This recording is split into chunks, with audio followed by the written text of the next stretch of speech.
Hi guys, ഇപ്പൊ സമയം 12:30. We got an emergency. Emergency എന്താണെന്ന് വെച്ചാൽ വെട്ടാണ് പറഞ്ഞത്. നമ്മൾ ഡ്യൂട്ടി കഴിഞ്ഞ് വന്നപ്പോഴേക്കാണെങ്കിൽ ഒരാളെ എൻഗേജ്മെന്റ് റിങ് കയ്യിൽ കുടുങ്ങിയിട്ട് ആകെ സീനായിട്ടിരിക്കണം. നാളെ രാവിലെ വരെ വെയിറ്റ് ചെയ്ത് നിന്നെങ്കിൽ കൈ മുറിച്ച് കളയേണ്ടി വരുമായിരുന്നു. ആ അവസ്ഥയായിരുന്നു. അങ്ങനെ ഞാനും അനിയനെയും കൂടെ അനിയനെ എവിടെ നോക്കാം.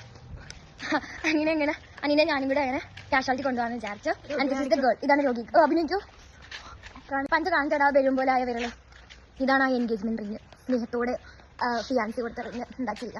ഇനിയിപ്പോ മുറിച്ച് കളയേണ്ടി വരും. വിരളാണോ മോതിരാണോ എന്ന് കാഷ്വാലിറ്റി ചെന്നിട്ട് ഇനി അറിയാൻ പറ്റും. ഇതാണ് നമ്മളെ ഹോസ്പിറ്റല്. ഇവിടേക്കാണ് ഞങ്ങൾ വരുന്നത്. കാണാൻ ഒരു ഇതൊക്കെ ഉണ്ടെങ്കിലും ഫ്രണ്ടില് അകത്തൊരു സെറ്റപ്പ് കുറ്റം പറയില്ലേ, സത്യം പറയില്ല. ഇപ്പൊ ഇവിടെ നിന്നാണ് ഡ്യൂട്ടി കഴിഞ്ഞ് പോയത്. ഇനിയിപ്പോൾ ഇവിടെ തന്നെ തിരിച്ചു വന്നു.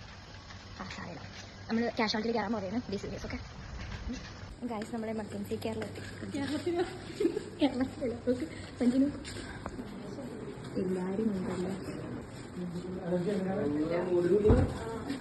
ഇവിടെ വേറൊരു കാഷ്വാലിറ്റി പഞ്ചുവിന്റെ കാഷ്വാലിറ്റി ആയിട്ട് വന്നപ്പോഴത്തേക്കും ഇവിടെ വേറൊരു കാഷ്വാലിറ്റി.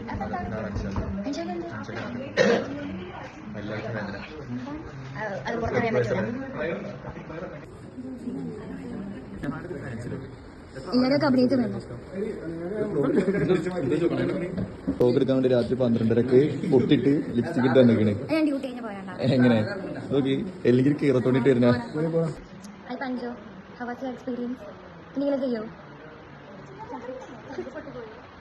ഹായ് കാർത്തി, എന്റെ ഫാൻസിന്റെ അടുത്ത് ഹായ് പറയോ. ഹായ്. ഞാൻ കളിക്കുന്ന അറിയാൻ അടുത്ത് ഫൈനലി ഒരു റിലീഫ് കിട്ടി. അവളെ വിരലിന് പഴയ ജീവൻ കിട്ടി. ചത്തുപോയെന്ന് വിചാരിച്ച് വിരലിന് ജീവൻ കിട്ടിയതാണ്.